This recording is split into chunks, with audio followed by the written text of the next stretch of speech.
Man, that was fun. Fish on.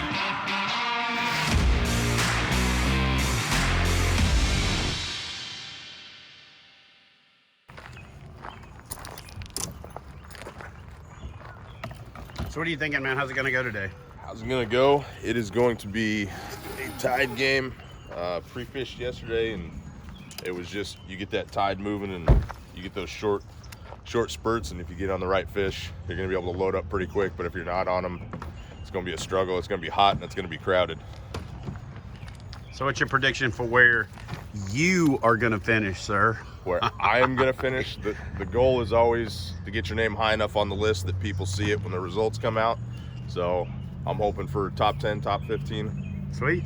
Good luck, man. Appreciate it.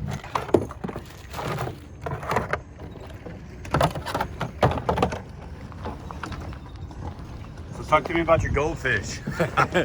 Well, if I don't catch the regular bass, I've always got tons of little ones. This is sweet. I thought for a second you maybe had like a 4-year-old going with you. No, it's to keep healthy. I'm just messing. So what's your plan today, man? Well, I plan to go out here, hit Belmont Bay, and along between here and Belmont Bay, and see if I can't get me 5 real nice bass. Sweet. Good luck, sir. You too. Hope you smash them. Thanks, man. Thank you very much. Yes, no problem. What's up, guys? So listen, I am here on the Potomac River. This is Miles Stafford in Stafford. That's totally a freaking coincidence. Or did you move there because of the city? I mean, he lives in Manassas, yeah. But I'm staying in Stafford. We're here for the Potomac River event. And so in keeping with the whole I want to fish with subscribers thing, Miles responded, sent me a message on Instagram. We had something in common, that he fishes Quantico bass because he got out of the Navy, a couple years ago, a year ago? And he is pursuing his A&P. I actually had an A&P back in the day. That stands for Airframes and Power Plants license.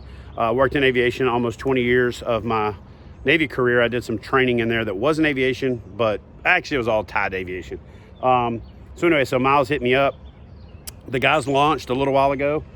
We kind of took our time to let them get out ahead of us. They're going to get out there and get the fish ready for us, and then we're just going to slide in there. Yeah, get them warmed up. Yeah. You know, they're kind of like fishing fluffers, if you will. So anyway, in keeping with the whole getting out there and fishing with subscribers and fishing with you guys, I'm taking this knucklehead out there. We're going to go try to have a good time, catch some fish, stay out of the way of the competitive the tournament anglers. And there are some striper blowing up out here in the center of this little creek already. Those are not on the line for the tournament anglers. As you guys could see earlier in the video, I've already caught a snakehead, which has already made this trip worth it. Going back out tomorrow to try to up that personal best. And so anyway, so Miles, talk to me about this area. How much do you fish this area? Have you fished here at all? Not at all. I fished mostly Quantico, and I fished the Aquan Reservoir a couple times, okay, and a couple here and there. I haven't lived here that long, so I haven't really... How long have you lived here? Like under a year. Okay, cool. Yeah. So less than a year. All right, so new experience for him. New-ish experience for me. I haven't fished this part of it. So basically what I did is I let the anglers who are fishing in the tournament, we're going to go follow Derek Brundle a little bit. Derek Brundle is one of the competitors from the 10. He's 508 Outdoors on YouTube. Let's just do a little quick cut to some of Derek Brundle's action from the kayak bass fishing DZ, the 10, down in Kissimmee, Florida.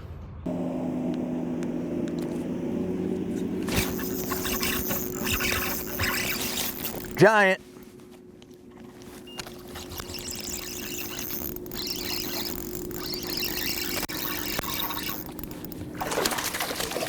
Come on.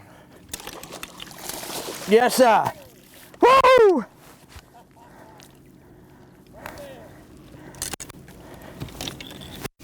Yeah, buddy. A nice bass, 17 and a half. Had upgraded a little over 1.5 inches there, 1 3/4 inches.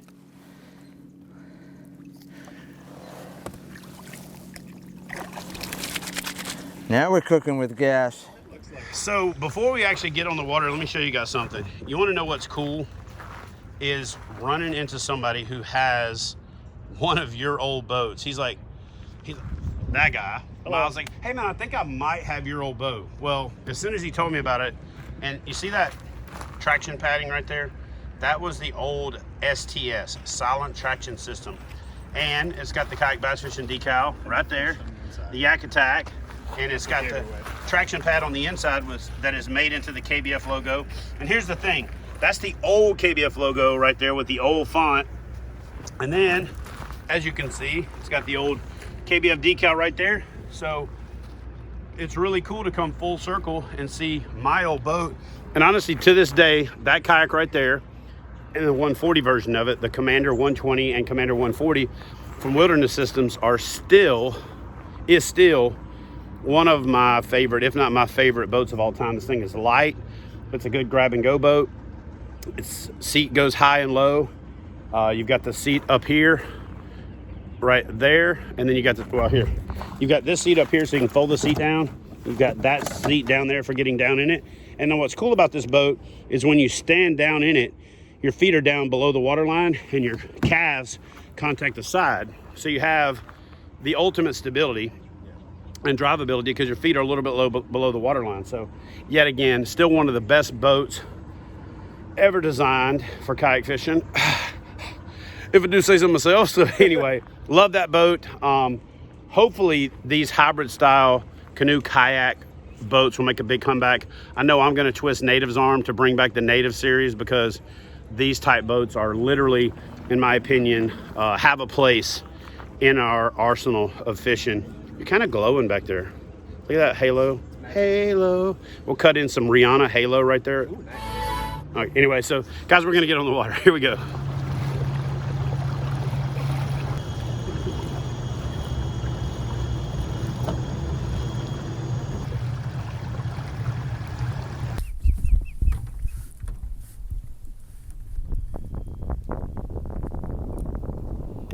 So guys, I pulled up on this grass flat right outside the marina here, leaving these guys that are fishing the tournament alone. And on my first cast, I got a thump. Now I'm assuming this is not a freaking bass because how hard it's pulling. And the Potomac's known for some donkey catfish that hit lures. This could be a striper. I don't know what it is, but man, it is freaking pulling. It has pulled drag. It's got my rod bowed down into the water. And here's what I can tell you. I don't know what it is, but it's fun. And I'm gonna try to whoop it here in just a second. Oh, there's some color. Oh, yeah, that's what I thought. It's catfish. But man, here on the Potomac, it doesn't matter what you're fishing for. You are gonna get opportunities at fun. This dude hit a chatterbait like a freight train. Let me get you. Look at that. On a freaking chatterbait. Like I said, I knew that it wasn't a freaking bass, but that still doesn't change the fact that it was fun. look at that guy right there on a dang on chatterbait, man. And I'll tell you what, if I was not traveling, this guy right here would definitely fry up good. That's about maybe a 12, 15 pound, yeah, 13 pounder. But golly, are they fun. I'm gonna get my chatterbait back, retie my leader, and get back to fishing. I need to have an artificial lure only catfish tournament. Insanity. So there's places all over the world that you can catch a catfish on an artificial lure like every now and then. This is the only place I know of you could pretty much call it. You're gonna catch one. Actually, you're gonna catch several. And you're gonna catch them on everything. I've caught them on crankbaits, Cincos, topwaters, jerkbaits. So guys, let me show you something. If you think catfish aren't powerful, look at what that fish did to that lure, that hook. Literally bent that hook completely over. Like, come on. Come on, he's basically turned that hook into a circle hook. Those things are powerful, son. All right, guys, so I'm motoring over here to check out Mr. Brundle, who just snagged another one. So he's caught 3 just in the time that I've been here, but I didn't want to push in on him. But now we're gonna push in and see how big this fish is. Got Chad Hoover here with me. That's gonna call, so take care of that. How big is it? So 15 3/4. All right, guys, so listen, we made it back. Got the boats loaded up.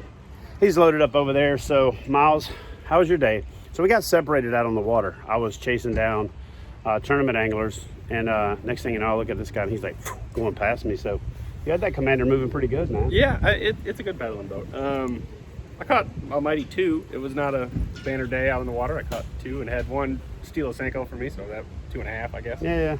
It was about 752.3 thousand boats out there today. Yeah. So boat traffic and really kind of a crap tide for today. It's almost a full moon. We're coming off the full moon, and the tide would be a lot better for an evening bite. But anyway, I got to thank Miles, man. I appreciate you coming out.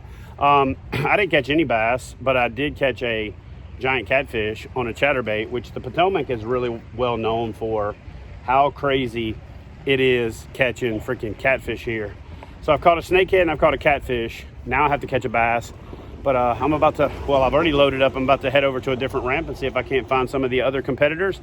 And we're going to find out who is crowned the champion of the day 1 Potomac Trail event here in beautiful Stafford County, Virginia. All right, so listen, guys, I got off the water a little bit early, made my way over to one of the other marinas, and it looks like this was the hot spot, but it took me a little while trying to drive midday. Everybody's getting out of the house for COVID-19, and so now I want to talk to this little man right here. So you guys probably remember him from the episode the last time I was here. He actually kind of schooled myself, his dad, and Scylla Johnson, and this is Riley. So here's what I'm gonna do, guys. I'm gonna get on the other side of the camera. I'm gonna let Riley tell you about his day. So first off, I went up the creek. At the mouth of the creek, I caught a nice 17 1/4. Then I went up a little bit farther, caught a small, like 8-inch bass. Couldn't count, but then I went back even farther. I caught a nice snakehead, about I don't know, but it was probably about 6 to 7 pounds. Wait a second, did you get a picture of that snakehead? No, but I have it right here. You have the snakehead? Yep. Well, hey, whip it out. Let's take a look if you don't mind. He said, no, I have it. Pull that thing on out of there. Look at that thing. Holy crap. Spin her around. What'd you catch it on? Actually a little Senko. A Senko? You caught that on a Senko? Yeah. How was the fight? It was like one good pull, and then it was out, and then I pulled it up. You just whooped it? Man, I caught one yesterday, and that thing did everything but pull a knife on me to get loose. Well, let's find out how much it weighs. What do you think the scale is? I've got a scale on my kayak if you want me to go get it. Yeah, well, we can do that. Yeah, let's walk over here. It's right there in the back. I've got a Boga grip. We can put it on the Boga grip and find how much it weighs. It's actually IGFA certified. Thing is just over 6 pounds. Bro, pound it out. That's good stuff right there. 6 pounds. I'd say that's a toad. Yep. Is that your personal best snakehead? Actually, I caught a 7-pounder, I think, oh, you last did? year. Yeah. Man, so it was this close to being your personal best. What'd you catch that other one on?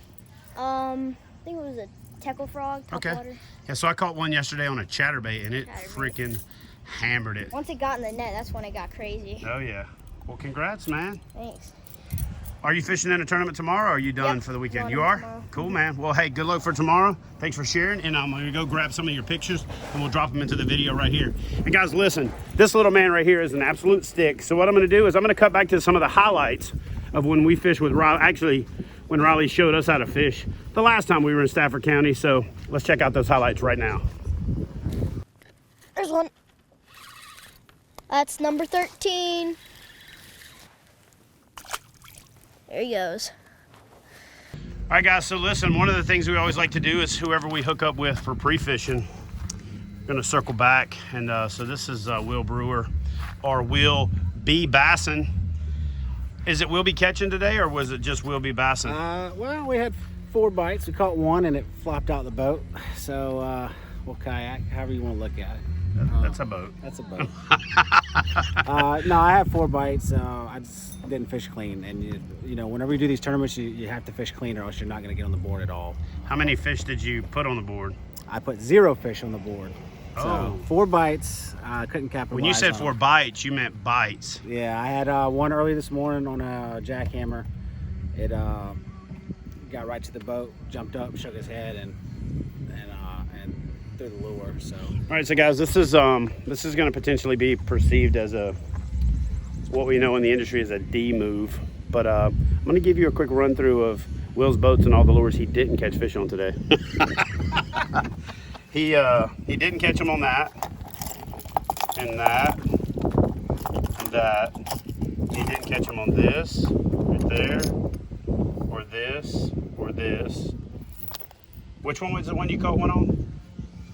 The black and blue chatterbait. Remember I told you? Yeah. Yeah. Or this one. Or that. Wait, you did catch one on that one? Did catch one on that one. Got it in the boat. Nice. And when I went to measure it, it flopped off the board. And then what about this? Did you not catch one on this? Did not catch one on that. I kept getting hung up in grass. I couldn't quite find the line. But you know what? It matches your kayak. So that's what's important, is that it color coordinates with the kayak. You guys see how that works right there? Look at that. That's the only thing that matters. It's the only thing that matters. You know why you didn't catch fish today? Because your shirt don't match your kayak and your lures. I know. I looked a lot better yesterday. You were all color coordinated yesterday. You had the Metro kayak angler thing going. And then, all right, so what about this? Continuing on around. Nothing? Nothing. Nothing. Whoa, who makes that? Is that Megabass? That's Berkeley. That's Berkeley? Yeah. Holy crap, that's a good looking bait. Got a couple. And then nothing? Nothing on this? Nothing on that, no. And that just, I would bite that. Yeah. Wouldn't you guys bite that? What is that? That is a Strike King Rage Menace. That's a Rage Menace. Okay. Rage Menace and I use those as a jig trailer a lot. Yep, those I typically use those.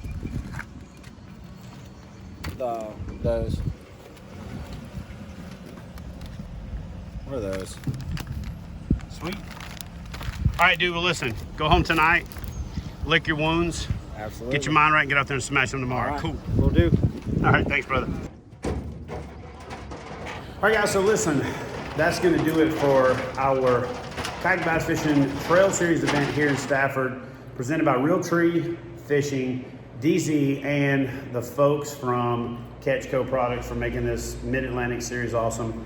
I'm right here with the guy that was the day one champion. And right now what we're doing because of COVID-19 is we've doubled up the tournaments. We're doing a Saturday tournament and a Sunday tournament. That way folks get the opportunity to get two trails out in one location, because we know travel is going to be limited and restricted and all that kind of stuff. So this is Mike Hosky. Mike is a local, actually from Stafford, lives in Stafford. And so it's very rare that we actually have somebody from the city or from the area that actually wins the event. So what I've been told by the Northern Virginia Kayak Bass Anglers guys is this guy's a hammer on the Potomac. You won one of the Potomac events last year? I won the MVKBA tournament, the two-day last year. MVKBA, for those of you that don't know, is Northern Virginia Kayak Bass Anglers. It's one of the KBF partner groups and one of the best kayak clubs in the country. Great esprit de corps, great team mindset. Everybody that I ran into pulled up to me at red lights and waved, "Hey man, I'm one of Mike's guys," or "I'm in MVKBA." And you see the decals on the vehicles, you see the decals on the trucks, you see them wearing the t-shirts and the hoodies and all that good stuff. And so that's the great thing about our sport. Kayak bass fishing was actually born in Virginia. I was in Norfolk, Virginia, still in the Navy when kayak bass fishing came about in 2009.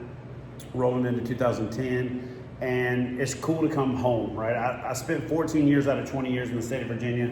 It still feels like home. I've had a lot of homes in my storied past and traveling around with the military, and my dad was in the oil field, so I've lived in Texas, Louisiana, Arkansas, Alabama, Mississippi, but literally I spent most of my adult life in the state of Virginia. Kayak bass fishing started here.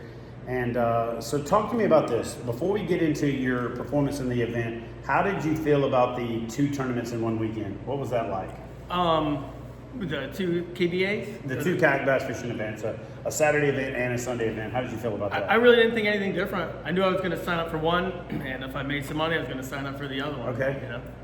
And by making some money, you won the day one event, right? Yes. And then you turned around, and how'd you do on day two? Second place.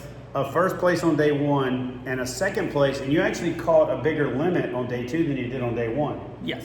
It just so happened though that Alex Fiocca, who's also a local, relatively local, he's from about 45 minutes north of here, also caught some really good fish. Yeah. 90 plus inches in a tidal Potomac tournament when the tide was only running about 3 hours out of an 8-hour tournament is pretty impressive. And these fish are they're tidal oriented. If the tide's not running, a lot of times they shut off. Correct. You know? Yep. So talk to me about the tournament, how you caught your fish, what you caught your fish on, what type of water. You don't have to tell me where you fish, but what type of water were you fishing, what type of vegetation. You know, basically just give me a rundown on what did you do on day one, what did you do different on day two, if anything, and yeah, just talk about your experience. Well, day one, I went to one of my honey holes and I was throwing a jig. Believe it or not, it's a green pumpkin and a Yabity mud bug trailer. Zoom makes it, it's like a muddy, goldish flake. Throw it right against the edge of the lilies with maybe 4 foot of water. I don't fish deep, 4, 5 foot, that's as deep as I go. Found 2 good spots. I hit the one spot, caught a couple fish, found another spot, and I did some back and forth to kind of leave that spot alone. Believe it or not, I was the only kayaker out there. Out of the whole tournament, I was the only guy out there. Wow. It's like 2 bass boats and me. So I had the area all to myself. I was able to do what I had to do. Day 2, I went to Lee's the Bay. So you literally caught all your fish on day one on a 1/2 ounce jig? 3/8. A 3/8 ounce jig with a trailer, and you were just now are you pitching up to lilies or spatter dock? Lilies. Lily. Well, so, I'm not sure the spatter difference. dock's the ones that stick up Yeah, out of the water. spatter dock, Okay. yep. All right. So Mike, talk to me about this. You were fishing a jig, throwing it up into the spatter dock and letting it fall to the bottom. And most people were telling me, at least my experience was, the people that I talked to, you can't fish too deep because that grass is so thick that your bait will get balled up in it. So were you fishing it on the bottom or were you swimming the jig? Bottom. So you were bouncing the jig off the bottom in the spatter dock, and that's how you caught all your fish on day one? Yep. All right, so what adjustments, if any, did you make on day two? Because honestly, you caught more fish, more inches on day two. It just so happens that Alex had a better day on day two. But talk to me about what adjustments you made, if any. So day 2, I went to a completely different area, whole nother body of water. Now, was that because you felt like your other spot had been exhausted, or Yes. you just had so much confidence in multiple spots that you had a better spot to go to? I knew that spot couldn't handle 2 days. Okay. The way it fished with all the dinks and everything, it just Okay. it couldn't hold up to today. So I picked up a couple today on some wood with a buzzbait. Believe it or not, got like 4 on a buzzbait. Had one DQ'd. Had people calling me, texting me. What was it DQ for? Couldn't see the second number on the team. Okay. So the way the tail covered up the 14, and you could just see the 1 and the camera So you cut had off. it cut off behind the tail? Yeah, so you could see the marking, but you couldn't see past the 1 Right. on the next team number. So Yeah, it's really hard to make a judgment when you don't know what the number is. right, it could have been 11, it could have been Yeah. 19. Yeah. So DQ was the way to go. And that's a mistake that most people that fish catch photo release tournaments will only make one time in their life. We've had people catch a 20+ inch fish and slide the turning tag down to where it's right next to the end of the tail. So they either didn't think they were going to catch a fish that big, or they just got so excited that they forgot to move it down. But we've got to be able to see at least one number between the tail and anything that's obstructing the rest of the view, or where you crop the photo, because that's what we have to back up from. So anyway, you'll probably only make that mistake one time. Yeah, And one how big time. was that fish? It was like 15 and a half. Okay, but you something. called that fish out of the running later on. Yeah, anyway. it wouldn't have mattered anyways. Okay. Then I kept going and I found some spatter dock just like yesterday with the 3 or 4 foot of water. Same jig, tore them up. So guys, listen, I'm just gonna end with this. I'm gonna say congratulations to Mike. Took home a pretty good haul this weekend. Definitely made some more fishing money. But more importantly, it's qualified for a lot of big events. You qualified for the Trail Series Championship. You're definitely qualified for the 2021 National Championship. There's a whole lot that goes along with winning these events and placing high in them. But your name is written down in the books now as a kayak bass fishing trail champion. Awesome. And so far, you're the only person that's pulled a top 3 in back-to-back tournaments since we started this 2-tournament thing. So that's pretty impressive. I was watching you in the middle of the day. I was doing some social media posts about it, and I was like, Mike's making a charge back to the top. The day 1 winner is making a move, But, Alex, hats off to him. I'm going to connect with him via Skype or Zoom or something like that, so we can do the same thing with him and find out how his day went. I talked to him on the phone earlier, congratulated him. And then Ken Wood. Ken Wood was making a charge there. And Ken Wood is a guy that has made it into the 10 2 years in a row from the Northeast, which is impressive in and of itself. But he was making a charge. Did any of those guys make you nervous on day 1 or day 2 when you started seeing the fish they were putting up? Jason did. Jason? Yeah, he's a tough stick out there. And when we were both sitting at 84 on the first day, I was like, come on. I was never so happy in my life to catch a 14-inch fish. I got rid of like 13.25, and I was like, oh. And so many people sandbag. You know, I was worried about the sandbagging, and I'm like, we'll see what happens. For you guys that don't know what we're talking about with Catch Photo Release Tournament, sandbagging is somebody that doesn't care about the hourly big bass, and they just fish all day long, and at the end of the day, they load all of their fish. Or they keep a couple of fish back so that they don't light a fire under their competitor. And, you know, it's part of it. It is one of the things that happens. And some people just naturally catch more fish later in the day. But talk to me about getting out in the lead and then sitting there and just watching a couple of people creep up. Is that comforting or is that stressful? It's stressful. 100% stressful. I can imagine. Especially if your bite's off just a little bit. You know, something happens, you miss that one, you know, and there's somebody like... and you pretty much said to yourself, well, I've done the best I can. My bite is done.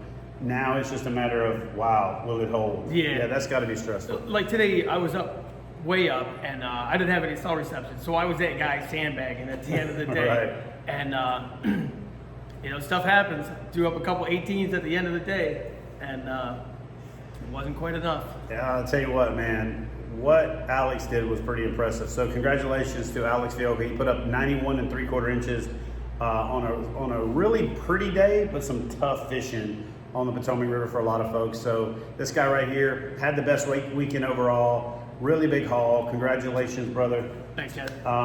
Anyway, it turns out that he messaged me on Facebook like 8 years ago. And when I went to look him up on Facebook today to say congratulations, I missed that message because I get like 3,000 or 4,000 a week, like 1,500 a day at some time. And so again, guys, message me on Instagram. I just got on that platform a year or so ago, so it's not as bad. At Chad Hoover Fishing. Tell them where they can find you on social media and follow you to kind of follow along with all your exploits. I'm only on Facebook. Okay. That's it. And it's Mike Hoskey, Hoskey. Today he had the KEY to catching fish, and even bigger key yesterday. So Mike, congratulations, brother. Appreciate it. Thank you so much to you guys at Northern Virginia Kayak Bass Anglers for being a great group, for being a great ambassadors for the sport, for supporting kayak bass fishing, helping us bring this awesome tournament. And I can't end without thanking the folks from Tour Stafford, Virginia. Those guys are phenomenal, and we couldn't do these events without great hosts like that. So thank you guys. Smash that thumbs up if you like the video. Leave a comment in the comment section. If you got a question for Mike, ask it in the comment section, and I'll make sure he gets on here and answers it. And as always, if you're new to the channel, smash that subscribe button, turn on the notifications so you'll know each and every time I release a new video. Love y'all. See you in the next one. Before we head back out to the water, I want to talk to you about a product line that is my favorite series of products. And it's probably got a lot to do with kind of like everybody thinks that their kid's the prettiest kid in the world, because I was there when Yak Attack was born. I was there to help develop all of the products early on, and I saw it go from an infant crawling to a shaky legs toddler to pretty much the forefront of kayak fishing rigging solutions. So when it comes to rigging or solving pretty much any problem that kayak fishing throws at you, Yak Attack has solved it. And you can pick it up at Fish USA, America's Tackle Shop.